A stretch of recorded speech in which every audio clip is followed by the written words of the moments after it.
Good morning, good folks. What is going on? How are you guys? Thank you so much for tuning in. Just pulling out some of the evidence, so to speak, that we have for today's show. It's going to be an interesting one. Today is Thursday, June the 25th. Thank you guys so much for tuning in. Let me hear from some of my regulars. And you know what? You don't even have to be a regular to give us a shout out. Let us know what is going on.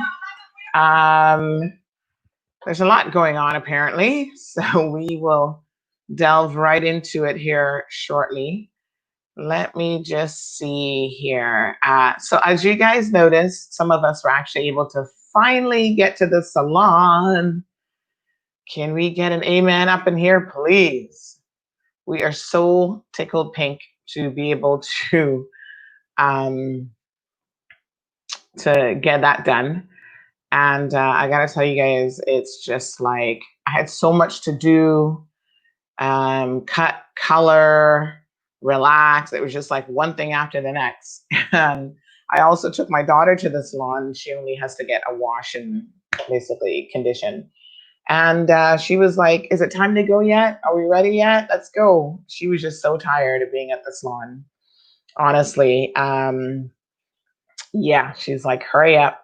So the grays are gone for now. You can see a little bit of like color around the line. So we got to let that sit there because I don't do permanent color, it's just a rinse.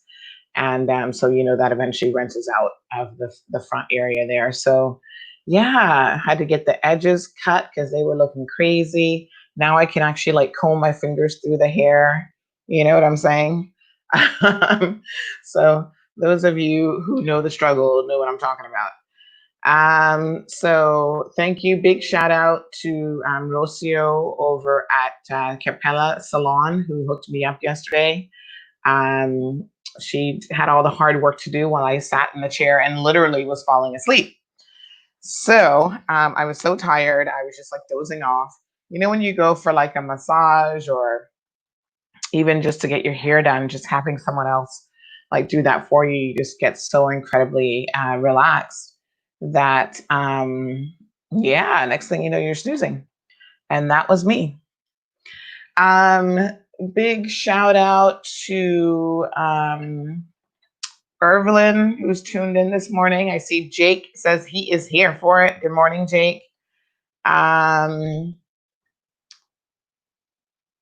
We want to do a big birthday shout out yesterday to Tamika. We saw Tamika at the salon and it was her birthday. So happy belated birthday, Tamika. Sharon, how you doing, honey? Alma, thank you so much for tuning in. Karen is here for it. She says, looking good. Well, we're looking better. That's for sure. We're definitely looking better. And of course, all of us are trying to stay inside. I'm very, very congested this morning. The first thing I did when I got up this morning was I got some Vicks and I just, you know, patted my face down with some Vicks around my nostrils because I am super, super congested. Good morning, Atlas, Odette. Thank you guys so much for tuning in. So welcome to all of you. A couple of things here that we want to talk about this morning. Well, first of all, I've got people who want to have the conversation about what's going to happen with Fidelity Pension. So they're definitely on the list again this morning. And I know that they're going to think that we're picking on them. And really, we don't have time to pick on Fidelity Pensions, but we do have time for the people's business. So if the people of this country say, hey, Sandy, I want you to continue hampering on this issue. We want to know what's going to happen here. Then we're all about that. And, you know, if that's what people want to discuss, then that's what people want to discuss. So it is unfortunate that we're even having to have this message, because at the end of the day, you know, we have a lot of other things that we could reasonably be talking about. And to understand and to know that a company has flown in the face of the law, has admitted that they are breaching the law, and they're basically, you know, they were like, yeah, whatever, kind of attitude. You know, we'll go sit down and have a drink with Alden. Didn't sit well with people. I got to tell you the truth. People were not impressed at all by that. And everybody wants to know, what are the consequences going to be? You and I break the law, there are definitely consequences. And it's times like this when government sends a very clear message about who they're for, what they care about, what issues are important to them. And if we are electing the correct people to the Legislative Assembly, then surely something will be done about this. And it's not even the Legislative Assembly at this point in time. This is DLP. This is the Department of Labor and Pensions, because let's be very frank here, the legislators actually passed the law. They put these provisions in place to say that if you don't do X, Y, Z, you're going to be in breach of the law. And so now that they are breaching the law, the question becomes, what's going to happen as a result of that breach? Are they going to just be able to continue doing whatever the heck that they want? So I'm just adjusting some of my tabs here. Yeah, so that's what it's going to be. You know what I'm saying? We're waiting anxiously to see what the end result is. I'm a firm believer that they should be held to account, whether that's financial fines or going to jail. I don't really care. Chances are they'll probably feel the financial fines a little bit more. And I understand a lot of people are not happy with what they've been hearing that has been occurring with Fidelity, and to a lesser extent, Britcay.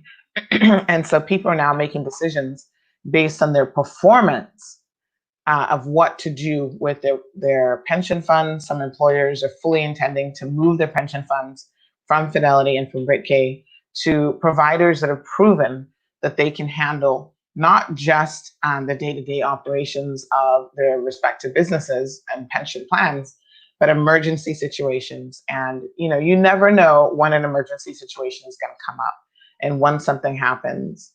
And just like Fidelity's dragging their feet with this poor woman in her house, pension withdrawal, how many other people have been in that situation? Well, we have heard from some of those people who have said to us that, listen, they have unfortunately been subjected to having to wait in excess of 3 months after submitting an application for early retirement, which by the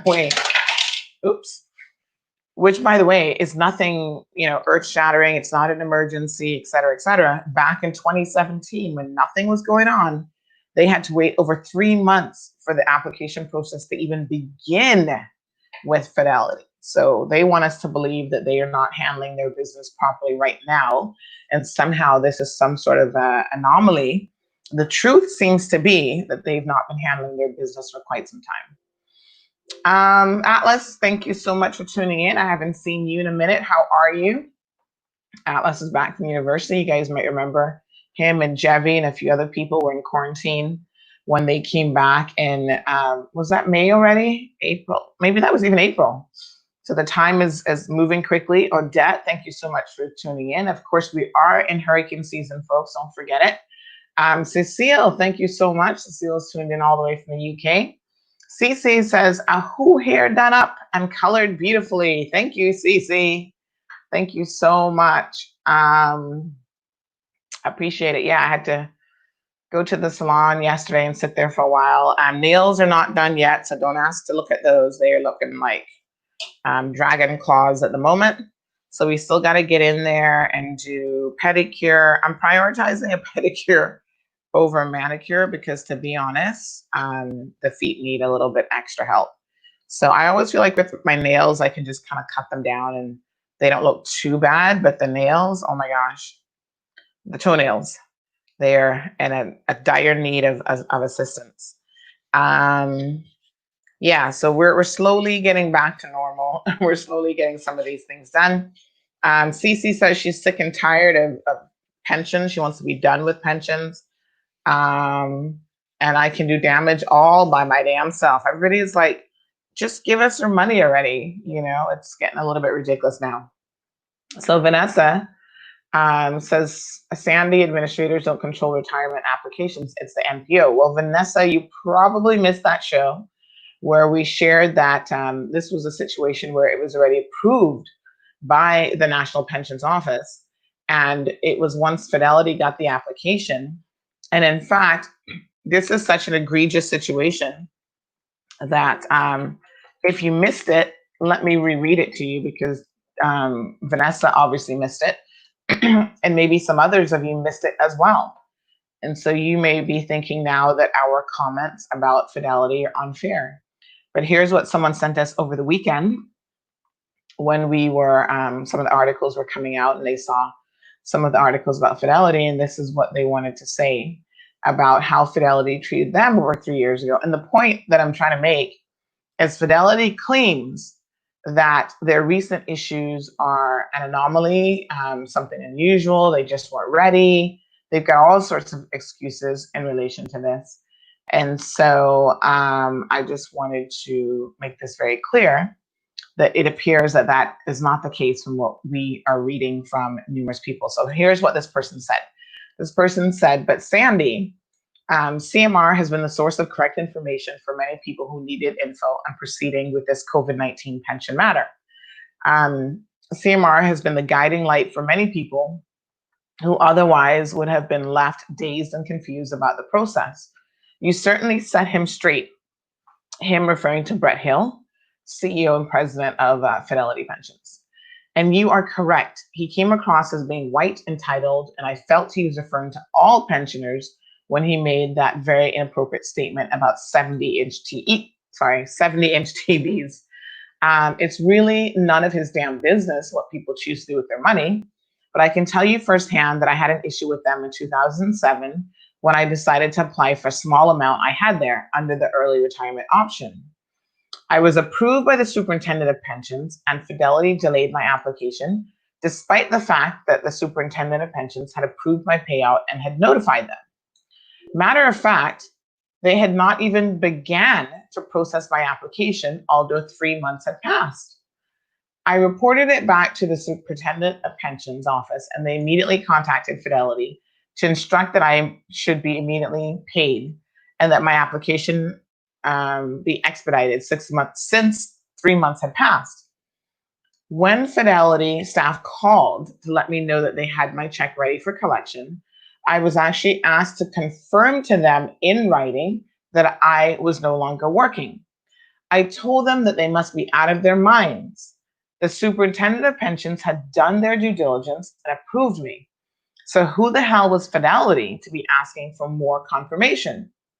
Mind you, when I applied for my payout, attached for their records was the letter from my former employer that I was no longer working.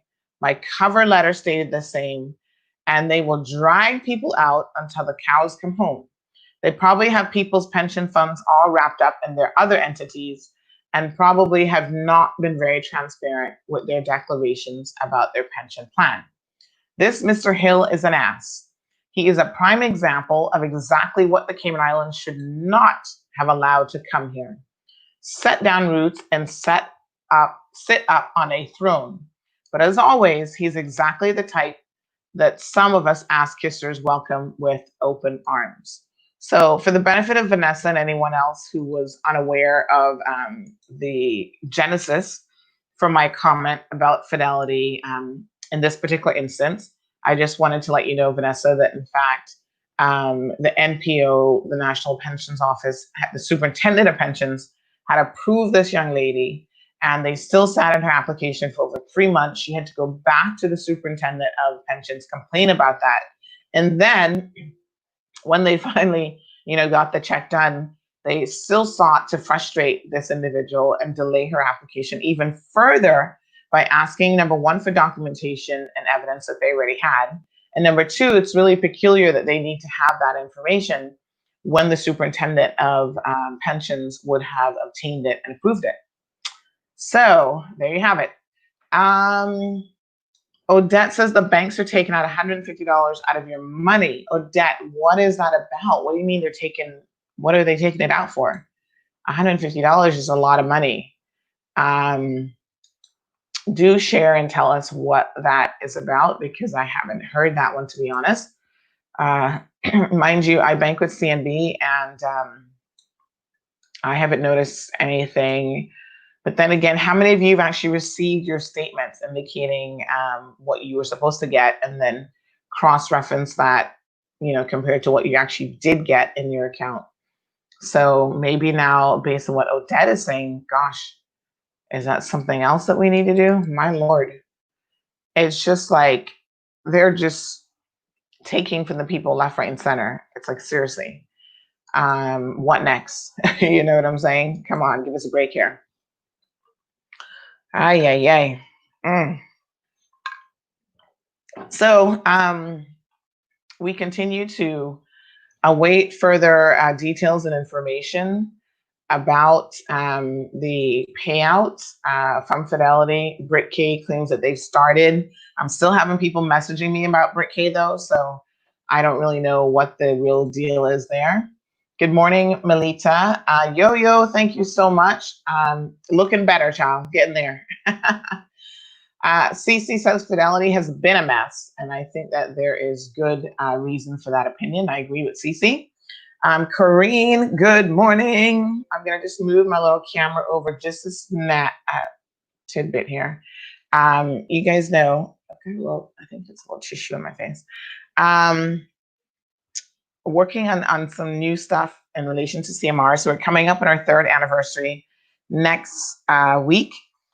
Send us a video message, by the way. We're going to put together a video collage, so feel free to send us via WhatsApp 324-1612 a video message, just basically letting us know, congratulation message or whatever for CMR. We're going to put together a little something in relation to that.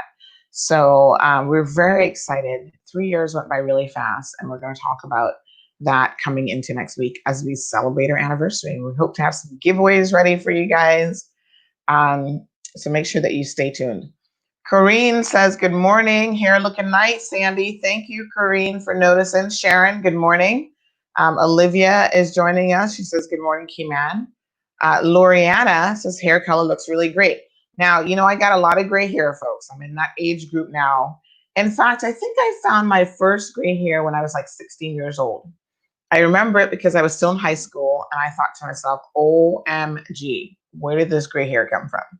So, your natural instinct is like to pull it out. And the old wives' tale, you pull one out, you're going to get like 2 more in its place. So I had gray hair from then. I found my first one, I should say. And then, of course, when I was in university, actually, before I got to university, I was in high school. And there was a young man who was in my high school. He was of, I think, Middle Eastern descent. Really handsome fella. He had like a lot of hair. And I love to see men with like nice, healthy head of hair, right? And he had a white patch, like it's I guess, would that be considered a birthmark? But it was from birth, basically. And he had this white patch of hair in the front of his head. And I always remember that he wore it with such pride. He was never, gonna color that or take that away. That was part of what made him unique and part of what made him who he was. And I always loved it. And I used to have a crush on him. He was like the cutest little thing ever. And so I thought, well, if this young man can wear his hair with pride, surely at the age of 16, I must not allow one gray hair to bother me. Of course, one gray hair many years later has turned into like a head full of grays. And they seem to come in patches, right? So you get the traditional, like around the roots and edges and whatever. But then I seem to like get it like right in the center of the top of my head, which is like so kind of weird at times. Nonetheless, thank you guys so much for noticing that I did have my color put in. Marshall, good morning. Cece says anything to hold on to people's money. Well, that seems to be the general consensus. Robert says, what is the purpose of an emergency withdrawal if you can't get the money? Silver Thatch has been giving me the runaround since late May. Ooh, Robert, do share, because we have found through our own experiences and just overall feedback, the Silver Thatch has actually been really good. So I'm curious to know, when you say that you've been getting the runaround, exactly what is going on? What are they saying? And why are you getting the runaround? I know that some applications, some of the pension providers said had issues with those. And, one person, she's not with Silver Thatch though, but she got her application rejected like 5 times. And it was like ridiculous, frivolous stuff. And then finally they came back and they were like, oh, you had a name change and you didn't send us your marriage certificate. And she's like, listen, when I got my pension, when the pension was set up, I wasn't yet married. So there has been no name change that impacts the pension. I have since gotten married and I've since, had a name change with other stuff. But in terms of my pension plan and my bank account number, those things matched. So they were actually providing her with incorrect information. This was like the 5th time. And she was just like, listen, I'm sick and tired of you people. And in fact, we actually email them on her behalf and say, hey, what's going on here? Like, this is getting a little bit weird now. You denied an application 5 times. This young lady's intelligent enough to figure out, what she needs to send in and to submit it correctly. And you're like nitpicking on stuff that now is incorrect, first of all, and is really starting to make people wonder. So, I think a lot of people were cautious, like, do these pension providers have the money that they claim that they have? Are they going to be able to pay out these emergency funds? We understand the concept that they don't have cash sitting in the bank and that they have to liquidate their assets, so to speak, in order to get this money. Your money is invested in funds. And so, yes, those funds have to be, they funds of funds, they get all fancy on you. So yes, the funds have to be basically liquidated and sold, your investments and blah, blah, blah. So we get all of that. We totally understand that. And that takes time. And that is precisely why they had the 45 days. Mr. Brett claiming that he needs 60 days, like Mr. I think it was Robert just said, that is hardly considered emergency. I mean, if you have to wait that long for money from any fund, yeah, that's what's the point? I mean, that's definitely not an emergency situation, right? And by then, if your need is becoming greater and greater, and your bills are stacking up, rent is due, all these things. So it's quite an interesting situation when people think that 3 months, 4 months, whatever. And let's be honest here, I don't think if he had 2 months, he would have still been happy. Even if he had the 60 days, he wouldn't have met the deadline, because I don't think they were just organized or ready for this, despite the fact that they should have been. So Steve says the issue is NPO and government don't hold the pension providers accountable and should have already started enforcing law with these providers. Only then you will see them actually paying people on time and processing in a timely manner. And I agree with you, Steve, 100%. There has to be a very clear message sent here to the pension providers that are in breach of the law. And I don't care if it's Fidelity, Silver Thatch, Chamber, whoever. And that's where now those of you who,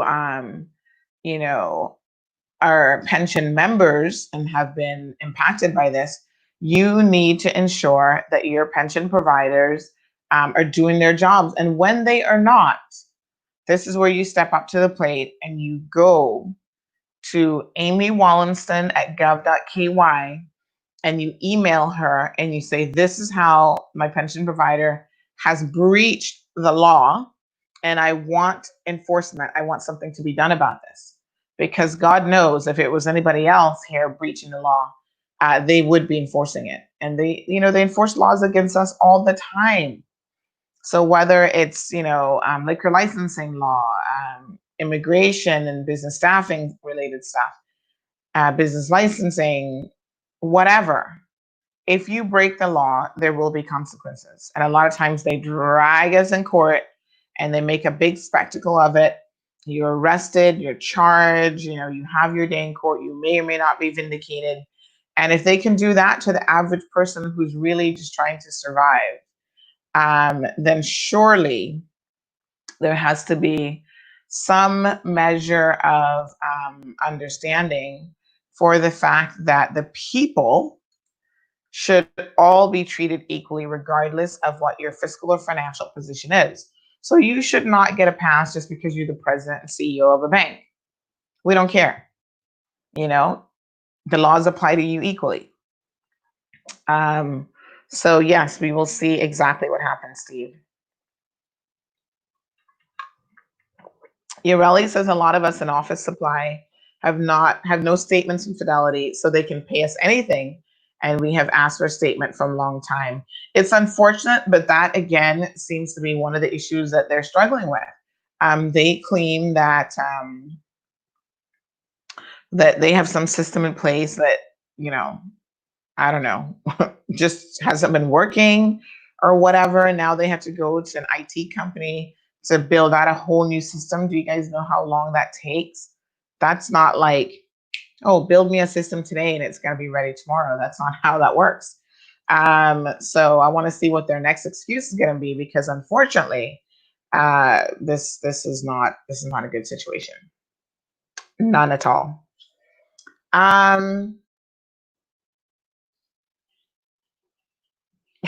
Cece says, let me go do my makeup and help you celebrate. So I guess we will be getting a video from Cece. Cece does makeup, I think, just out of fun.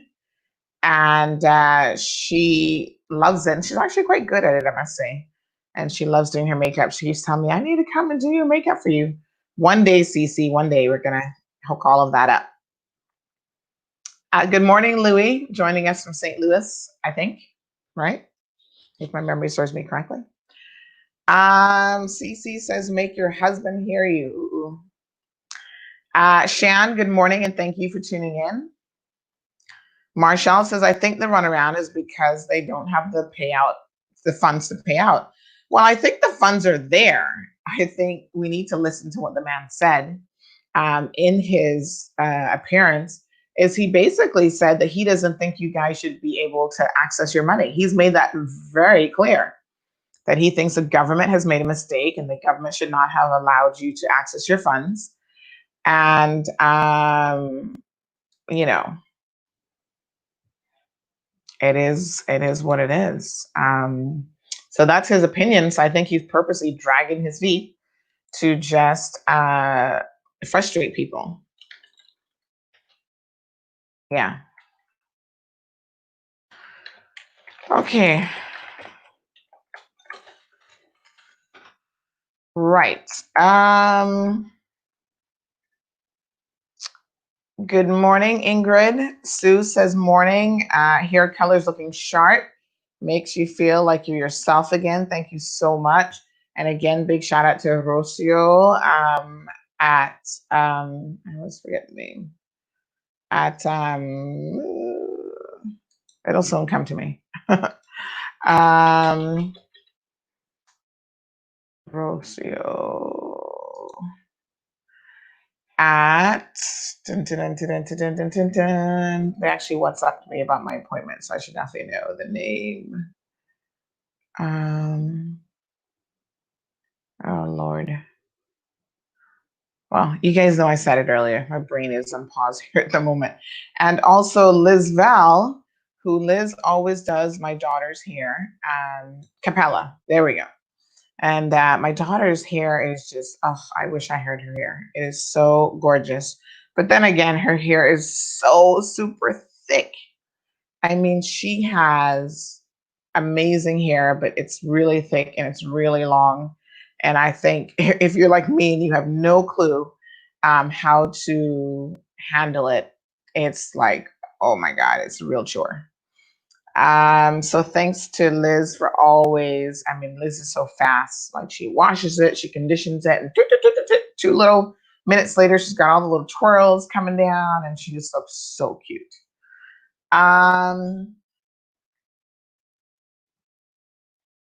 Yes, Odette, keep us posted on what the $150 was for, because we would certainly like to know that the individual pension companies are charging a fee. Jamelia says they're charging between $25 and $150. Who is charging $150? That is highway robbery. Now, what? $150? I know that Fidelity and Chamber are charging $50, which I think is too much.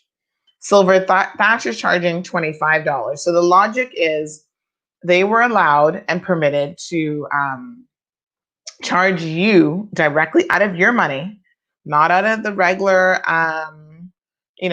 sort of pension area where they take out the money that they operate the pension out of. Not that, but out of your payout, they were able to take out money because they claim that, there's a lot of work involved in this. And listen, I'm not saying that there isn't. I mean, no doubt they have had their hands full. And in fact, to be quite fair and honest, we were doing notary applications through one of my companies. And the first week we were so busy that it was just crazy.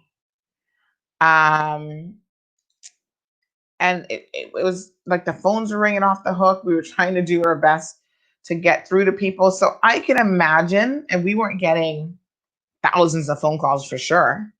We weren't even anywhere near that. But I think that, to be fair to the pension companies, they were receiving a lot of applications. In the case of like Silver Thatch, they had to take on additional staff, et cetera, et cetera. So I think a processing fee, just like I charged a processing fee to notarize documents, it requires time.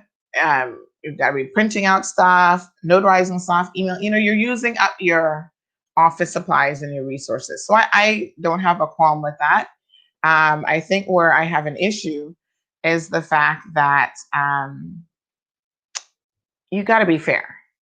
So when you charge $25 and you're so incredibly efficient, and then you turn around, you hear that people are charging $150, and I'm trying to figure out who that $150, like who that is, because those organizations couldn't have been any more efficient than Silver Thatch. And literally, Silver Thatch was charging, $25. So 25 versus 50 versus 150. What the heck are you charging for? That's what I want to know. That's crazy. All right, folks. Please update us on that. Inquiring minds want to know how else they're ripping the people off. Thank you, Alma, for that. Yes. Capelli. They do a great job there. Sometimes you get used to certain people doing certain things. Irvlyn says BF is finally paying out. One of my staff got their payout yesterday. So I like Capelli for a number of different things, for sure. I also like, oh gosh, my brain is just like on pause today. Tips and Toes. So I go to them. I've actually been going to Tips and Toes for many, many years. Sometimes they're so busy though, it's hard to get in there. And so give a shout out to them. I know that Shay, speaking of in a lot of these salon businesses, I know that Shay McLaughlin has been very, very busy at the nail bar. And so on Saturday, I'm going to see about getting my pedicure sorted out, because like I said, those toes are a little bit scary. So Louis is from St. Louis. Louis is from Detroit. Kicking off Thursday in the garden. Yes, nice, Louis. Some gardening. Odette said CNB. So is it CNB the bank? Because I think CNB has a pension fund as well. So maybe, is it CNB pensions? I'm a little bit confused. So see what you can find out. If it's the bank actually charging that, are you not with CNB and you had to cash a check? I'm trying to figure out what this is. Larry, top of the morning to you, all the way from New York. What's going on in New York? Jamelia says reimbursement fee, it says on the statement. Okay. Marshall says that he thought the money was taken out if you're overseas, because that's how much was taken out of mine when I got my money. No. We actually did an article on this, folks. The pension providers are charging a processing / administrative fee per application. And I thought it was either $25 or $50, but now that someone is saying $150, no, chamber is $50. So if they took out $150, maybe they made a mistake. can't imagine that they'd be charged $150. So let us get to the bottom of that. I'll email Chamber and see what that was for.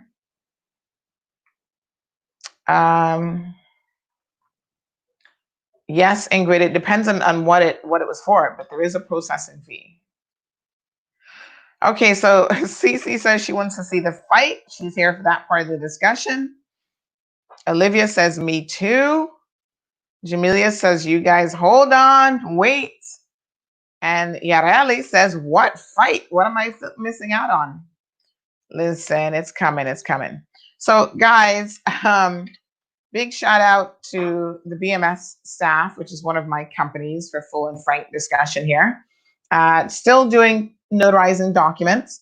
So we are still notarizing pension documents. We are notarizing people who are transferring their vehicles, all that great stuff.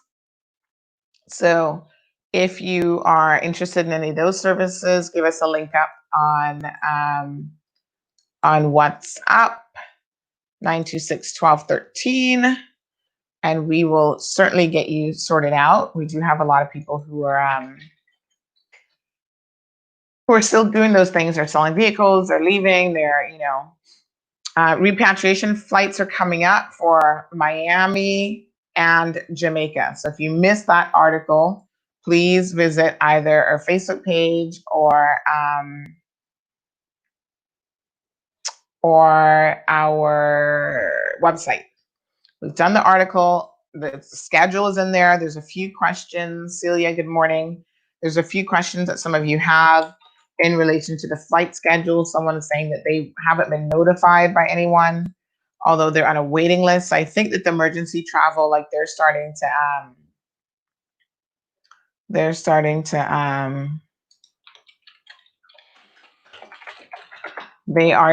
to dwindle down, like what they do, and they're saying to just contact the airlines directly. So Cayman Airways says that if the person's referring to the government travel helpline, you can't request travel with CAL, but you can be waitlisted for a flight. So I think the hotline was more for the air bridge, like those flights going to the UK, the Philippines, India, and so on. So I'm just asking this person who to contact about being waitlisted. But I think they're trying to push people now to the government, to Cayman Airways, as opposed to going through let me just get you guys this link.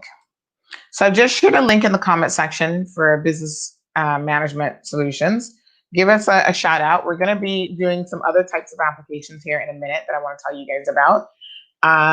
So I need to double check that we are ready to make that announcement.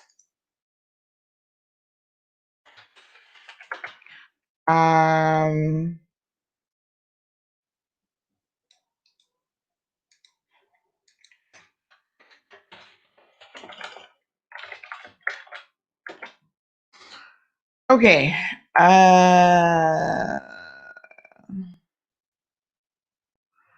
All right. So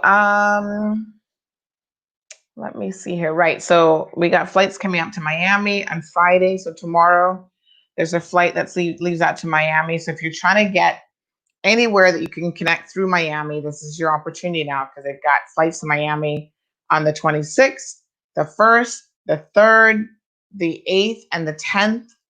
And Kingston, Jamaica is going to be the 4th and the 11th. So if you are trying to get out, please read that article. There's important information, especially for Jamaican nationals, on what you need to do to clear yourself with the travel authorization process heading into Jamaica with their government. Okay, Cece. Thank you, Bertha. Finally got to the salon yesterday. Rocio did a combination of colors. So she didn't do just one color. I think she makes like 2 colors. So it's kind of a little bit of a unique combo. And, when you got in the sun, it actually looks a little bit better because you get to see a color coming out. And, the day after you get it done, you still got your edges that you're dealing with. And so in about a week, it really starts to look a little bit even better, in my opinion. So Cece is demanding to see the fight. So listen, apparently on Sunday night, there was some fight incident at Pojo's bar. Quick thing, BMS came in, like the page, please give us a like, share it with your friends. We've been having a lot of people through the notary process giving us a review and stuff as well. We're happy to say that we've got 5-star reviews so far. So yes, so we got this information about this fight that went down at the one of the local Filipino establishments. I think it's called Pojo's. Anyway, these men decided to start fighting, and I don't know exactly what the fight was over. Normally, men fight over very few things. First of all, it's either a woman, money. What else do men fight over? Do men fight over anything else? Those are kind of like top priorities for men, I think. Although sometimes some men, I think, fight about the most ridiculous things, but generally that's it. So I don't know what they're fighting over. What I do know, apparently, is some of them are chefs at, maybe they're just stressed out, but some of the men involved are chefs from the Westin and Kaibo. I was like, what the heck? The Westin and Kaibo? Anywho, that's what it is. And so we are going to talk about that here in a second. I just want to see, I received the fight video like so many times. And I was trying to wait. Sometimes I try to wait out information, and then the people who had sent it to us sent it on Facebook. So I'm not always able to extract. Like if you want to send a video, please WhatsApp it, because it is a little bit challenging, especially if I'm on my phone.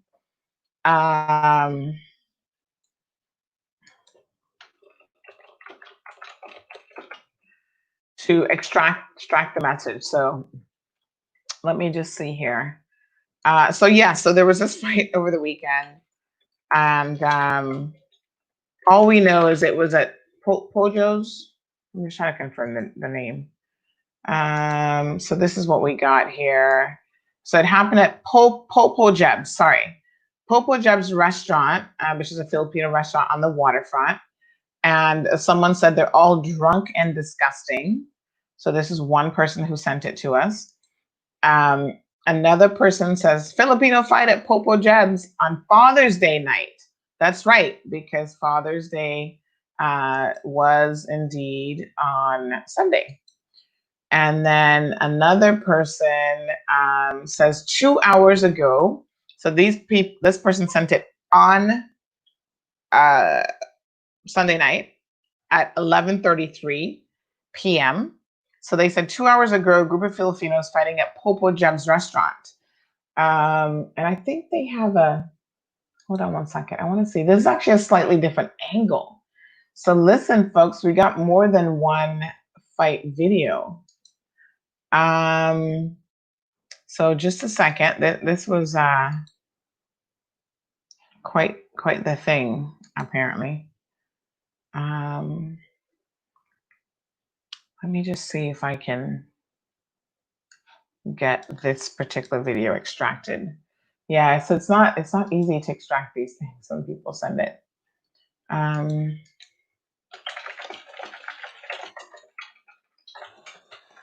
So this is unusual, I think, only because the Filipino community has a reputation for being relatively, quiet here in the Cayman Islands, and they don't really get involved in too much in terms of shenanigans. So I would dare say is, if you were going to hear about a fight here in the Cayman Islands, and you thought to yourself, okay, what group are you most likely to hear fighting?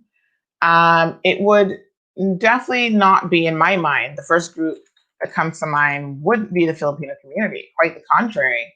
I would say they would probably be the last group to be fighting. I mean, you expect Caymanians, we've seen Caymanian videos go viral where Caymanians get in brawls all the time. they go out drinking and have one too many, or they're fighting over women and all sorts of stuff. So yeah, so it was surprising, to be honest, to hear that that this had occurred. So we did receive it multiple times. So I'm just going to show it to you guys. Like I said, I don't know what they were fighting about. JD says, share your screen and playful. Everybody's like, listen, stop talking about it. Let's just see the fight, what was going down. I have briefly looked at it. I haven't really looked at it that closely. But what I must say is, you better not mess with some of these Filipino guys, because they look like they could actually kick your butt. All right. So, so Cece says they got tired of being humble. And they've been hanging out around too many Caymanians and Yardies. You know what I think about, what I think the Filipino community does is, I think they're a very close-knit community for the most part. But when they go abroad to work, even their government is very much invested in them trying to maintain a certain reputation. So they really, I think, try to behave themselves when they come here. Even if back home, when you're in your own house, you do all kind of shenanigans or whatever.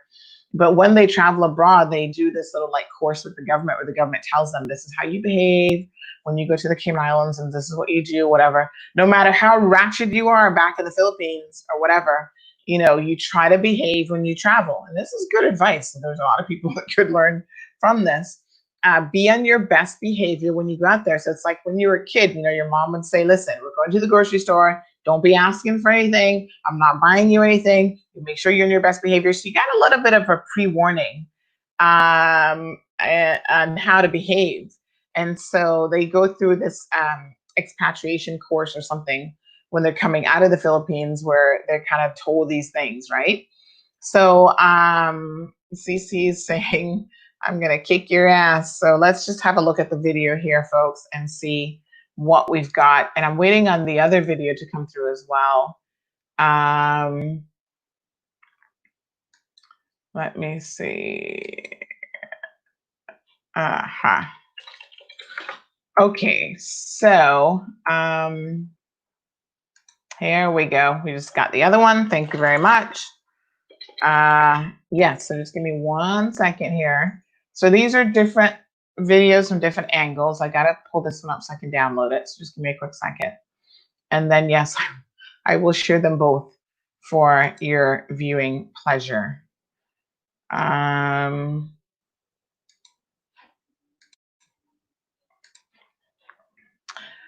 can hear my mom now. Put it back. Yes, Jake. Mama's not up for it. All right, so up first is video number 1. And you guys know, here at Cayman Mall Road, we have no qualms about saying that we do have our moments when we are ratchet AF. It's part of what makes the Mall Road what it is. The Mall Road represents everything that is happening, including the occasional fights that we see. So here's the first one. And this looks like it's an angle where someone was actually recording it from the top of the building. So we got an aerial view of what was going on. So here we go, good folks.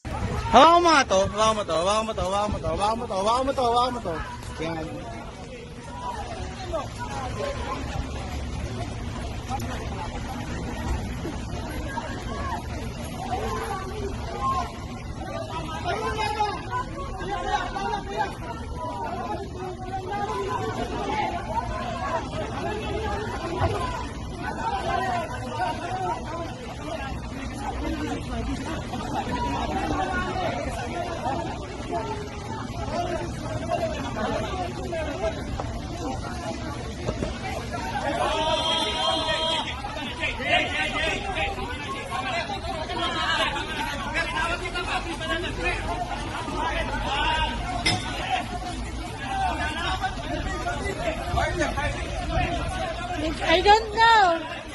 I don't know.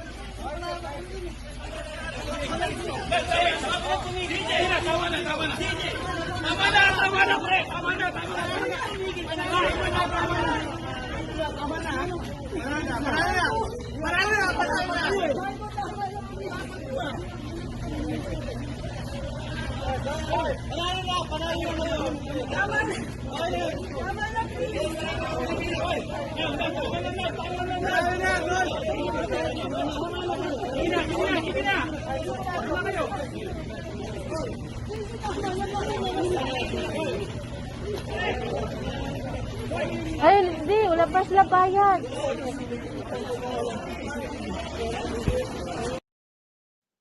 All right, so that's one angle. I didn't see too much action going on there, folks.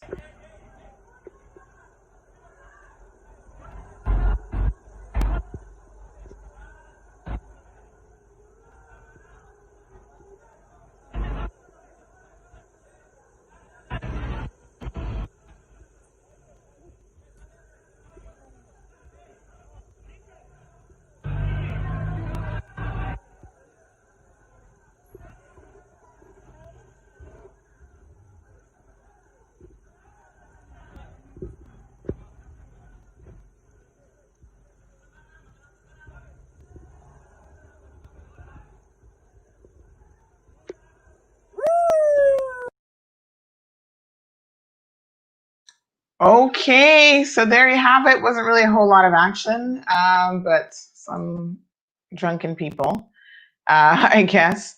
Jamelia says viewer discretion is advised. Hardly. Cece does not appear to have been too impressed with that. She's like, what kind of drunk kung fu shit is this? So listen, it is what it is. It looks like some folks just had, yeah, Andy, I'm still waiting on the fight. Like, seriously, that was just people trying to, I don't know if we missed the good part and then people started recording afterwards after they're pulling them apart.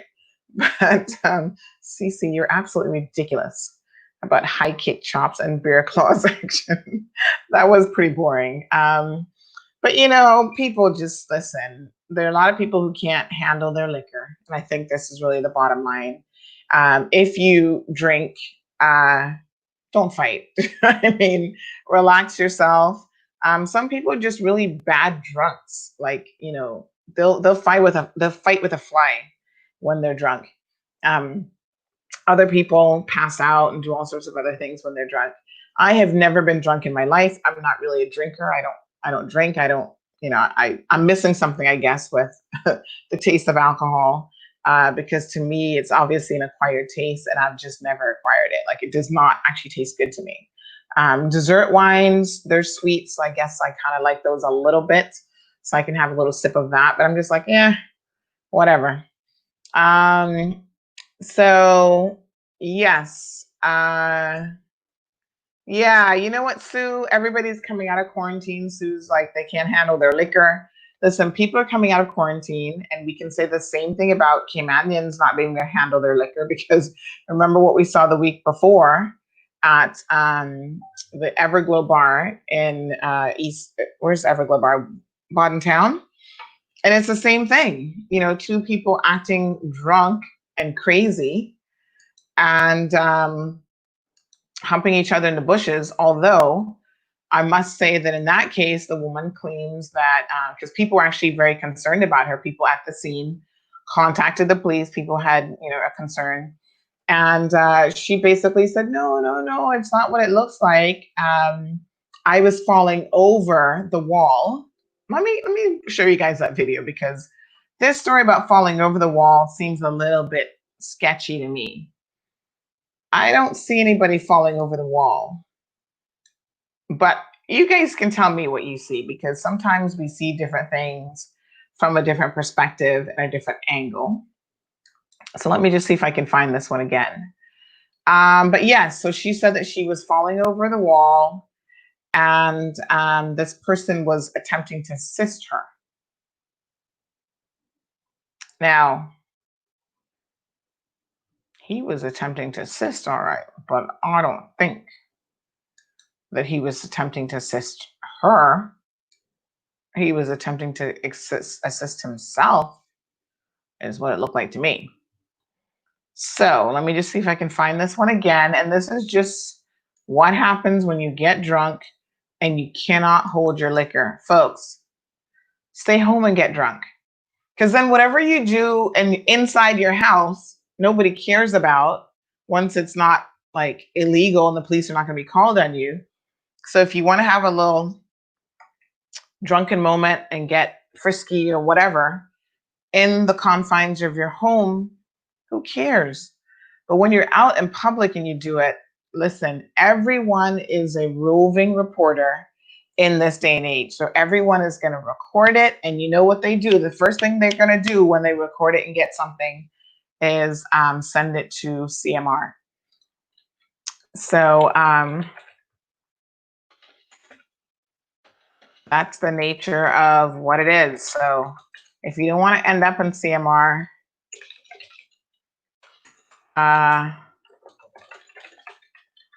make sure that you do what you got to do, which means keep your business private. All right, so check this one out. This is another interesting drunken moment here in recent times. Post-COVID drunken moment. We need to have a show on that, it looks like. Here we go. Oh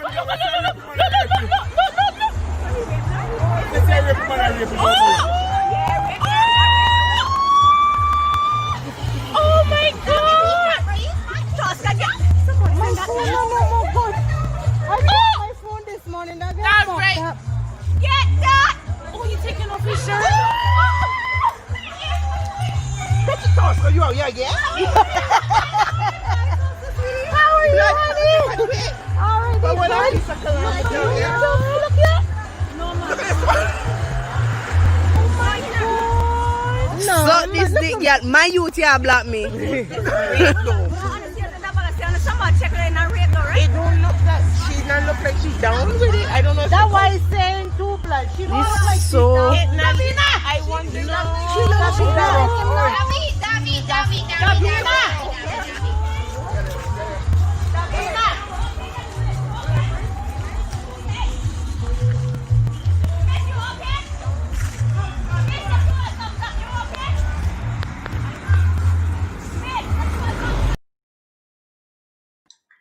Right. So this was right on the main road.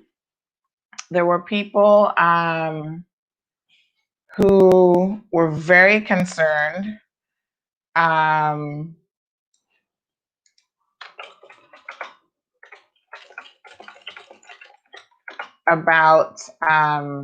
her well-being because they didn't really get the sense that she might have been that into whatever was going on. But she says that she, had fallen over the wall and, he was trying to help her. The most important thing for me in terms of this is, number one, this man had pulled off with a vehicle and was like obviously driving. So when the police arrived, they were like, whatever this is, they checked on her. She said she was fine. She knows the guy. They're cool, whatever the relationship is, they're known to each other. And that there were no concerns there. And she was just falling over a wall and he was helping himself as she was falling over the wall kind of thing. But the interesting tidbit about that is this dude was actually driving. You see the car there inside the road where he pulled over. So police were like, you're not driving. So you need to call somebody to come get you or get an escort home or wherever the two of you are going. So that was alarming that people could be that drunk, that inebriated, and get behind the wheel of a car. Like, what are you thinking? Like, you're going to cost people their lives with that kind of shenanigans. And we've had too many innocent lives lost in the Cayman Islands for that to continue. So people need to be sensible. Again, I get that maybe you don't always want to sit home and drink in the bars, like the happening spot, and you get to see other people and you can dance and stuff. That it's a different vibe than staying at home. But let's be sensible about how we do it. No drinking and driving, no public sex, because that would be against the law. Humping in the bushes and whatever else. Not only does it just look bad, if you're, it always seems to look worse on the women because everybody's always like, oh, she's a mother and she's got this many kids and she works here and she works there. We could never ascertain who the man was. Like, we did some serious digging and we never found out. We found out who she was and we never found out who he was. And I think a lot of people were curious And I had people asking me if she was actually okay. So given her statement that she provided to the police, they were not going to pursue the matter any further. They're just like, you know, whatever. It's a drunken moment. And so I want to back up a little bit so you guys can see my beautiful Cayman Islands necklace, courtesy of Prodigy Jewelers and the Village. And if you're a Caymanian, you know where the Village is. If you're not a Caymanian, then you don't know where the Village is, but it's right off of Dr. Roy's Drive. And they do beautiful custom-made jewelry for Father's Day. They had a whole slew of Movado watches in, and they've actually been really busy since they've reopened. So they do jewelry sales and repairs, and they can make you custom pieces. So David Ebanks, who's been in the jewelry business now for over 30 years, actually made me this, and I've always wanted one of these, and I never actually said that to him, so I don't know how he knew that, but this is our beautiful Grand Cayman, which obviously is the island that I'm from, but we are the Cayman Islands, so we are three.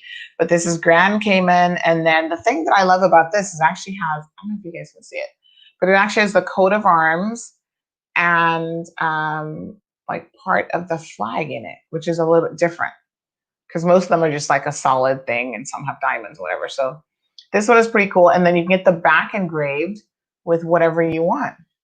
So that's our beloved Isle Cayman. So that's Grand Cayman. Cece says she was clearly wasted. That's a lie. Neighbors be watching and listening to. Oh, she's talking about when you're at home. Well, I mean, if you're inside, they probably shouldn't hear that much. Olivia says that man was trying to get some you know what. And here's the concern that people had is obviously if she had one too many and if he had one too many, that might be his natural instinct to want to get you know what. But, you know, you have to be very careful with this, men, because a woman is not always in a position to consent. And the laws are that if she cannot consent, so she can't say yes, silence does not equal consent. So if a woman is passed out or she's unable to give you consent, you should leave her alone sexually and get her to a place of safety where she can come back to her senses properly. And I think it's very, very unfortunate when men try to take advantage of a woman because they think, oh, she's drunk, this is going to be an easy lay. That's wrong. And you might be getting yourself in trouble legally with the law as well, because if she wakes up and then she's like, I didn't consent to this, that equals rape, folks. So be very careful what you're getting yourself into, literally. Cece says, please don't mix being very concerned with being idiots. No. Listen, there was more people there, I think, than we realized. And so there were some people who were obviously like, I get it, blah, blah, blah. But there were other people who were not engaged in that. And they were the ones that you heard towards the end saying, wait a minute, I do not think she's consenting to this. Is she okay? And I know for a fact that one of those young women, were the ones who called the police. So they actually called the police and said, this is the situation. They said the police got very quickly and they, you know, were able to render her assistance. And at the very least, they prevented this man from driving drunk with her in the vehicle, which could have cost her life and him as well, and somewhat innocent person. Cecilia says, oh my gosh, she slipped over the wall. Russell, okay, so we have Sugar Morales. Looks like Sugar's from the Filipino community who tuned in to watch the video. And Rochelle says, look at Sugar Morales and Summer Harper. Bida Ang Panoy. Oh my God. I don't know what any of that means, but obviously Sugar jumped in. And they're having a little laugh about that, I suppose. Good morning, Grace. How are you? All right, let's switch gears. We got other topics on the agenda for today. So salons are crazy. Some salons have lost their minds. And I wonder if we couldn't get,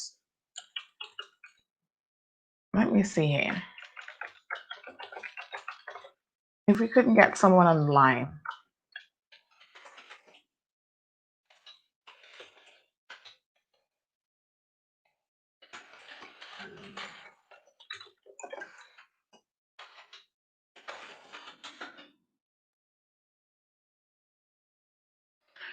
Okay, so salons have decided to charge you, the people, a sanitation fee. And so this was a post that we had from Noel that was up on Facebook. I had several people send this to me yesterday, and his post reads, let me just see if I can pull it over so I can actually read it.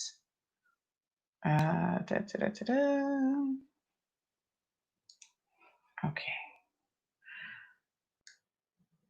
I think I need reading glasses, you know. The eyes are not as swift as they used to be. All right, I'm actually going to pull it up on my phone because I'm having a little bit of an issue reading it without having to like go around the camera that way. Let me just see here. So this message, like I said, I received a couple times yesterday as well. So, you know, it's starting to trend already. And this reads, today, this was yesterday at 5:47 p.m. So just as I was finishing up my day at the salon, today I was told that Eclipse Hair Design and Day Spa have been charging customers a $3 COVID-19 sanitation charge before you can use their facilities. I called to make sure that this was being implemented and confirmed that it's a big yes. They have been allowed to reopen, and the first thing they come up with is how to overcharge persons that are already trying to survive on a budget. Don't get me wrong, we all need to follow protocol, but pass this hyped up cost to your customers is just so disrespectful and ridiculous. If you have 3 appointments, look forward to paying $9 to this company. I would advise everyone out there to shop around and make sure you're not being ripped off. If you have a faithful customer, if you've been a faithful customer to these companies and now this is the thanks you get for your loyalty, I think it's time to make a change. So what do you guys think about this? And to be fair to Eclipse, I also understand from another poster who sent us a message because they said, this was last night at 9 p.m. Hi, CMR. Was wondering if you'd be able to look into these establishments, mainly salons, applying a sanitation fee for their customers to pay. In truth, one would imagine that businesses would take pride in maintaining a safe and sanitary environment for staff and employees or clients. While some may be of the opinion that they're far more important topics, worth discussing, I think this could spark some good conversation. And they went on to say, I also heard that De Blue wanted to charge $5. In my opinion, this is the cost to operate, not a cost to provide a service. They are required under the law to provide the proper safeguards in place. How does an establishment not take pride in maintaining a safe and clean environment for staff and clients? It is so crazy. So I want you guys to weigh in on this. Tell me what you think about this COVID sanitation fee. What is this exactly? So because they have to take, which let me be quite frank with you, salons are one of those places where you want them to be as sanitary as possible. I mean, listen, they are using equipment, whether it's the spa chairs that have the grooves in them that can collect a lot of germs from people and their feet. Like if you really thought hard about it, you probably would never visit a salon again. Like you'd go with your own shit in tow because, you know, it's easy if they're not cleaning, like really cleaning, to get staph infections and other such things. You know, I've heard, not necessarily here in the Cayman Islands, but I've heard of people, actually I have heard of instances here where people get fungus infections and stuff. So they should be taking pride in cleaning their facility. COVID-19 has required another level of sanitation to try to, you know, at the salon yesterday, everybody was wearing masks, people keeping their social distancing and so forth. So those things are happening. But I have to wonder, do you think a sanitation fee is a cost that should be passed on to to customers. I mean, it seems a little bit ridiculous to me personally that that would be the case. Um, but what do you guys think?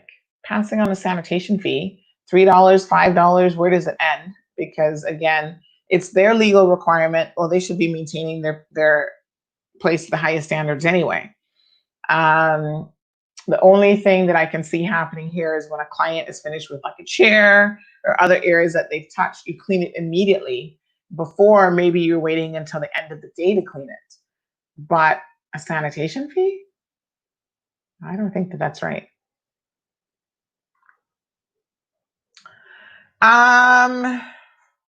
Karen says there are a million salons on the island. Just choose another one. Well, that is certainly an option. Sharon says that their place should be sanitary anyway. So how are we going to pay now? Don't get it. And Renika agrees that that's kind of crazy. Yeah, I think that this may not bode well with the average client to pay a sanitation fee. And you got to be careful. Like companies can be very, very shady adding on all of these additional fees.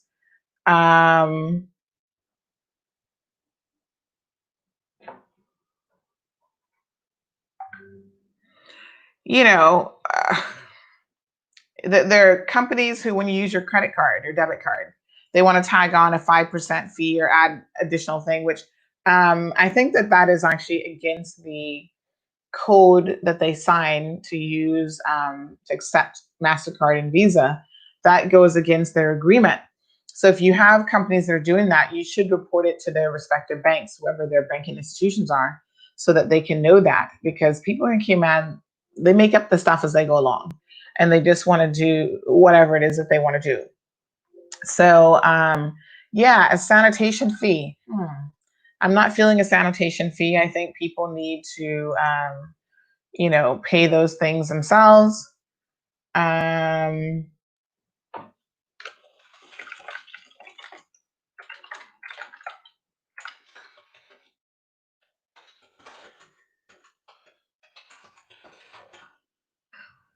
So yes, so that's kind of crazy.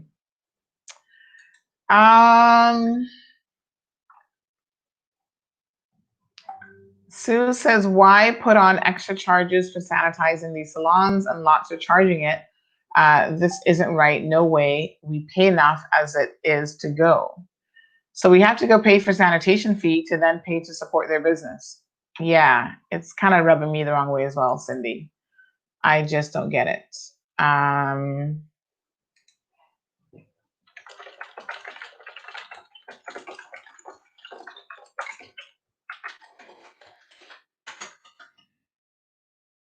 Okay. So in court again tomorrow, 9 a.m. Just got a message here about that, changing the time. They always change stuff last minute. My God, heaven forbid you had a life outside of court. These last minute changes are just so ridiculous. So 9 o'clock tomorrow morning, we're back in court with the Matthew Leslie matter. Attorneys are making closing arguments. I wonder if George will be joining us tomorrow. So apparently now you can actually come to court and hear the court proceedings. So they're back to allowing that apparently. You no longer have to do Zoom. So if you want to come out tomorrow and hear the closing arguments, by all means, please do so. So my head was staying bushy, sorry. Exactly, it should always be sanitized. Larry says New York is hot, like 90 degrees. People are going crazy. Restaurants are full. Businesses should not charge a fee to keep their place clean. I agree, Larry. They've had to step it up a little bit, but it's part of doing business. And there are some costs when it comes to doing business that you have to just observe and observe. What's the word I'm looking for? Absolve? Yes, not observe. And it is what it is. Like, you can't nickel and dime people for every little thing. It's like during COVID, there were businesses who realized that, okay, obviously customers can't come into us. We've got to offer delivery services. whereas before we weren't doing that. Big shout out to Office Supply. During COVID, they made a delivery to me.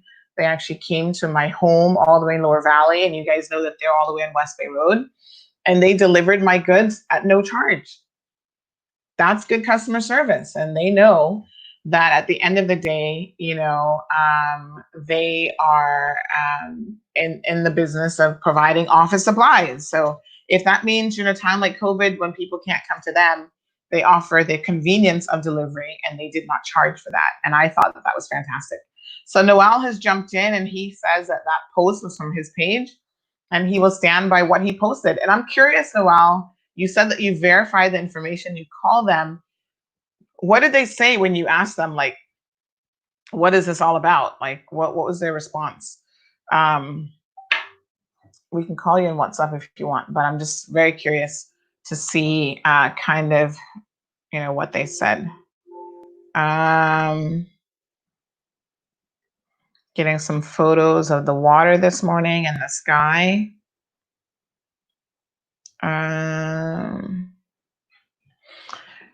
So yes, he says this is rude and disrespectful and disgraceful to charge customers. I just received that.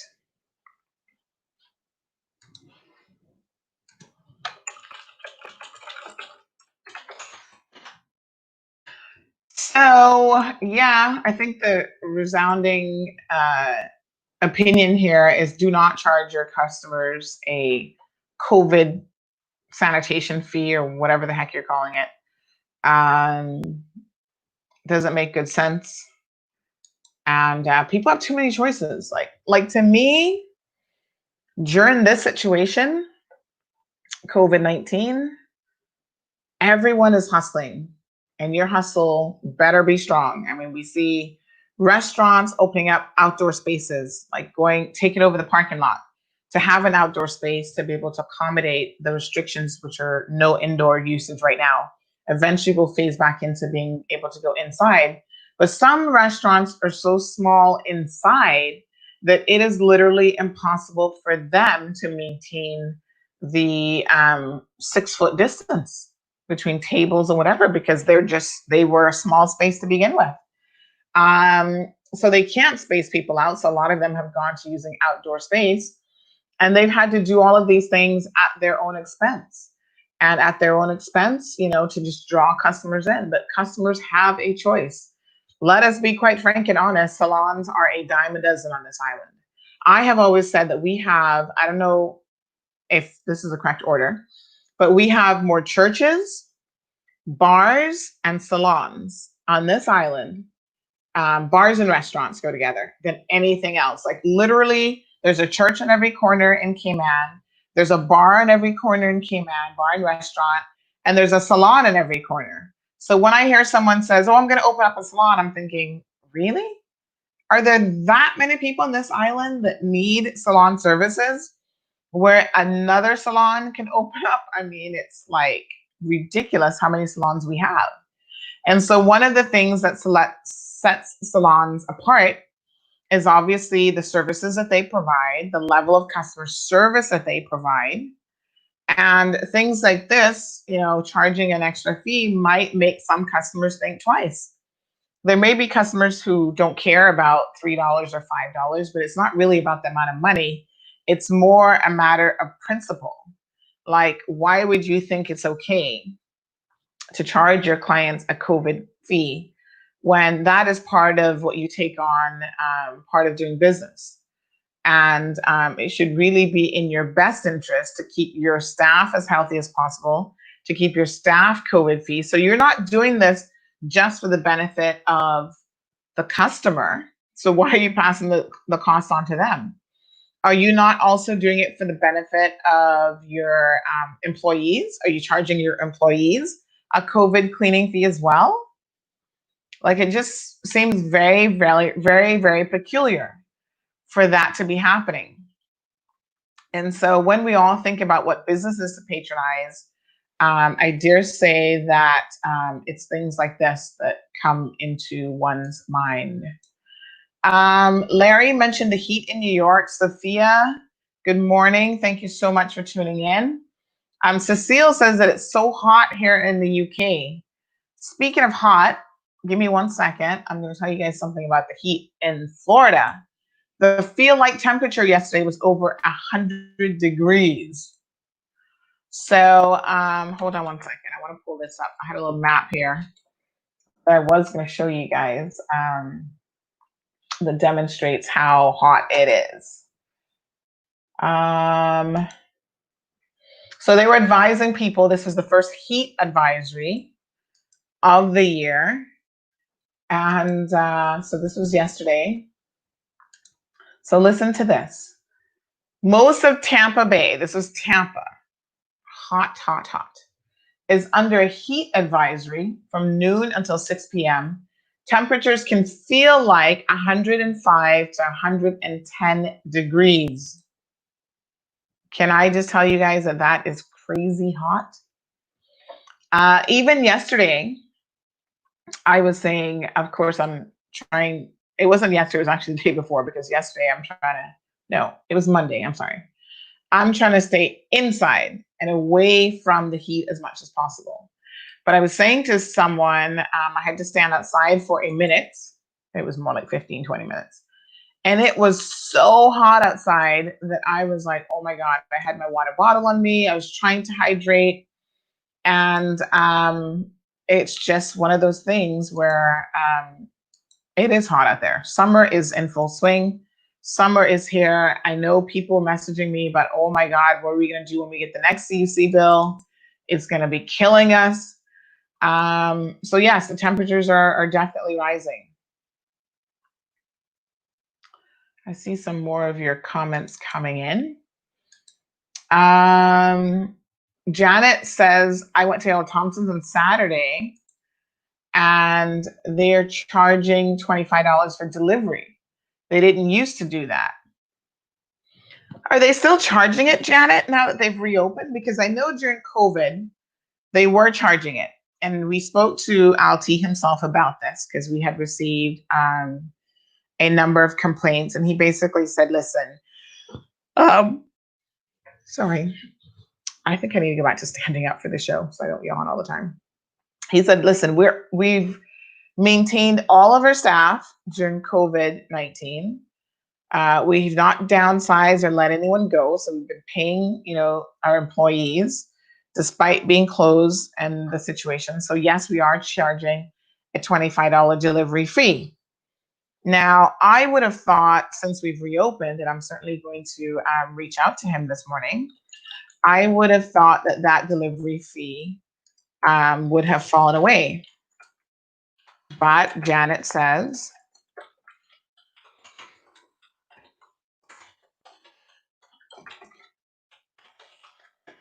that it is still very much being charged. So we will verify that, Janet. Thank you for that information. And we're going to look into it. So Ureli says they're charging you to get your money. Yes, it is a bit ironic, to be honest. Yes, I mean, like I said, you would think that they'd be doing everything in their power to just get you through the door. Yes, it was this past Saturday and they were packed. They've actually been really busy over the last, since they've reopened, because I went there not this weekend, but the weekend before, and they were packed then as well. And they're counting the number of people that they let in because my friend came to join me in picking out some paint and we were told that we had to wait. So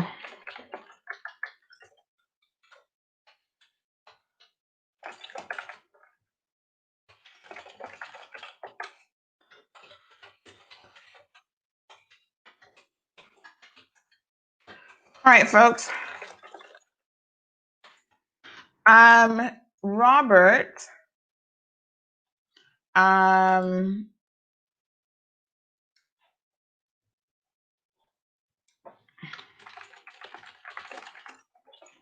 you should contact Fidelity. So we had reached out to them on your behalf.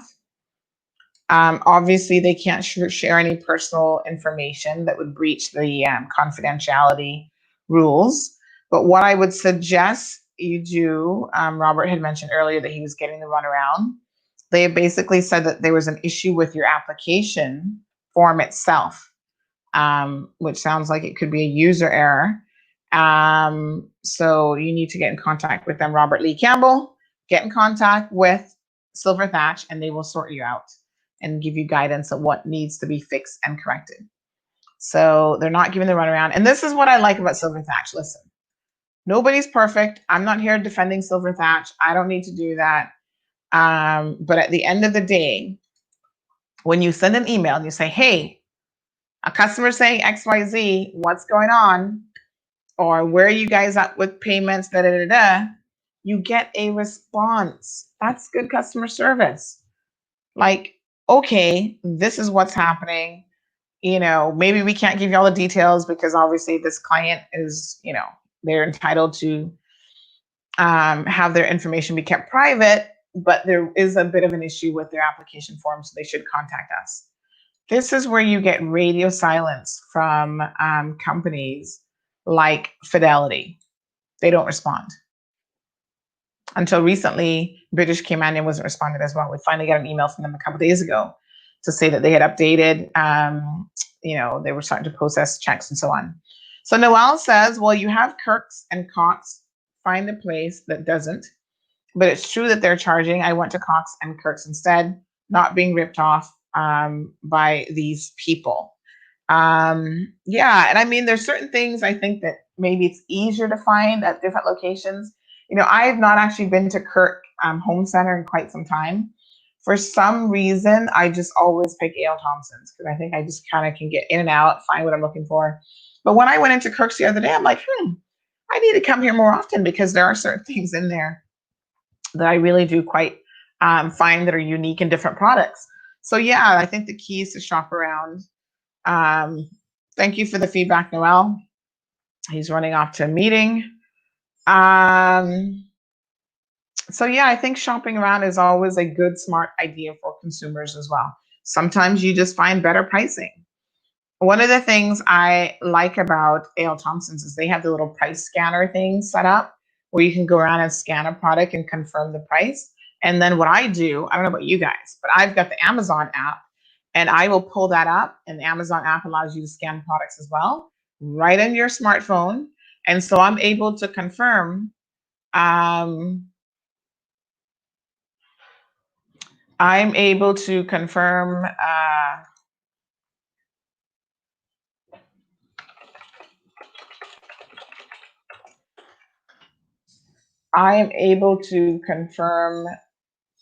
the price and to see whether or not I'm getting a good deal. Now, funny enough, there are some places that there's some items that I find that are actually priced lower here in Cayman at like an A.L. Thompson's or whatever, then you get it on Amazon. I don't know why that is, but there are times when I found it cheaper or at the same price or a reasonable markup. And then, you know, it is what it is. And I'm getting a tip here about the whereabouts of this wanted man.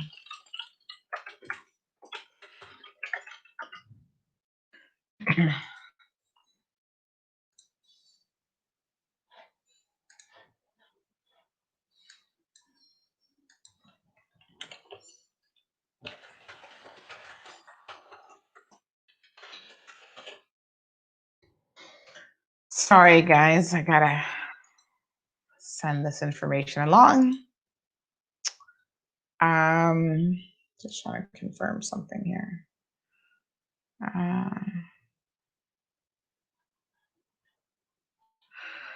Wow, the things that we find out, amazing.